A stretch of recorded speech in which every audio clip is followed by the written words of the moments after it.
Hey dancers, welcome back. If you don't know, we are currently in a Turnout series. In part 1, we looked at a few dynamic stretches to help us get started in our session. Secondly, we worked on strength, not only for our actual turnout muscles, but also for the surrounding muscles of the hips and thighs to help us develop that hip strength in a comprehensive way that will help us to use and maximize our turnout while we're dancing. Finally, we are going to look at some of our deeper stretches, some end-range strength training that will really help us put everything together and see those improvements in range of motion. First up, we're going to be doing our Pigeon Hinge. This is one of my favorites to take a classic stretch like the pigeon pose and make it a bit more active. I'm going to be using a yoga block because my current range of motion is very limited, but you might not need this. So for our standard pigeon stretch, we'd want our front leg to be bent and externally rotated, and then we can slide all the way back down into our pigeon. Our back leg is turned in and extended. Now for me, that, like I said, is quite tight in my hips at the moment. I am going to elevate my front leg on a yoga block, and that is just going to help me get into the position that we need. From this point, we are going to perform a hinge. Now at first, you might want to have still your hands supporting, just so that you can get a feel for the movement, and then over time you can let go. So we're going to lower and lift, lower and lift, and then when you're ready, we take our hands away, see how far we can get. So we're feeling a nice stretch, but we're having to use those hip muscles to control the range. So I would do about 6 to 8 reps of those, and then you can end off with a deeper stretch, holding it up to 30 seconds, although it doesn't need to be that long, just whatever you feel you need. And then of course we would perform that on both sides. So I think my other hip is a bit looser. There's always that one side. Actually not that much today, but I feel like it's okay to where I could do that hinge and lift. So this can be quite challenging, especially the deeper you go, but it is a really effective way to help us increase that range of motion in a way that we'll be able to use while we're dancing. Our next exercise is going to be the butterfly PNF. Now I've shared this one on Instagram and TikTok, so you might be familiar with it. So we're going to come into our butterfly position, feet together, legs open to the side. You can stretch here for a minute and then take your legs into whatever that deepest point is. From here, we're going to apply resistance.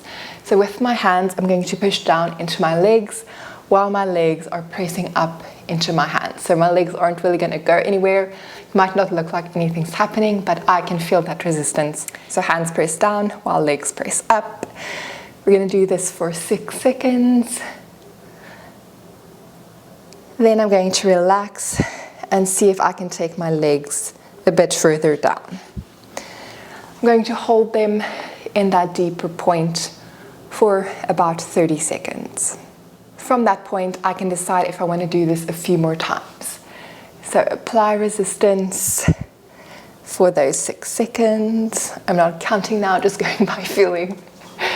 Then see if I can take my legs a bit further and repeat that a total of 2 to 4 times.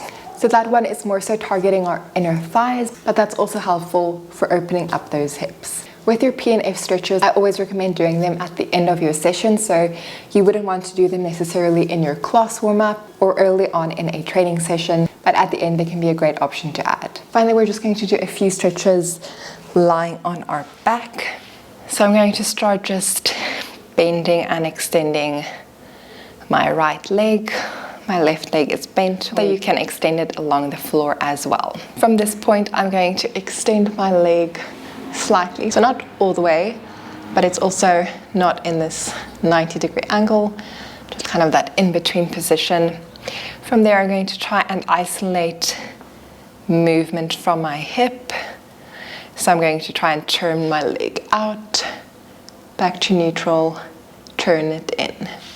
So I don't want the movement to be coming just from my knee and lower leg. I want to try and feel coming from the hip. So if you want to bend it to the 90-degree angle, you can, but I like it from this slightly extended position. So just doing a few like that. From there, I'm going to switch to the other leg, starting with the bending and extending. So we've got that quads that have to work, nice hamstring stretch. From there, find that slight extension, or like I said, keep it to that 90-degree if you prefer. Then try and feel that rotation coming from the hip. Turn it out, back to center, turn it in. Turn it out, back to center, turn it in. Now here we're not looking for a lot of movement, so don't worry about it needing to come all the way like when we do this figure 4 stretch. It can be a small movement, but we're trying to isolate it as coming from the hip as much as possible. In, center, out, center. When you've done a couple of those, we're going to go back to that first side. This time I'm going to fully extend my leg to the ceiling and just try and turn it out and back to center from this position. Now, if your hamstrings are a bit tight or your hip flexors are a bit grumpy, you can extend your leg a bit more on the diagonal and practice it from there. Turn it out and back to center. Out and center. Again, trying to feel that motion coming from the top of the leg. Then place that down and we go to the other side. Turn it out and in, making sure that knee is fully extended. Out and in, movement coming from the hip. Again, it doesn't have to be a massive range of motion. We're not looking for a totally flat position here. Now at this point, you can take it into any stretches you prefer.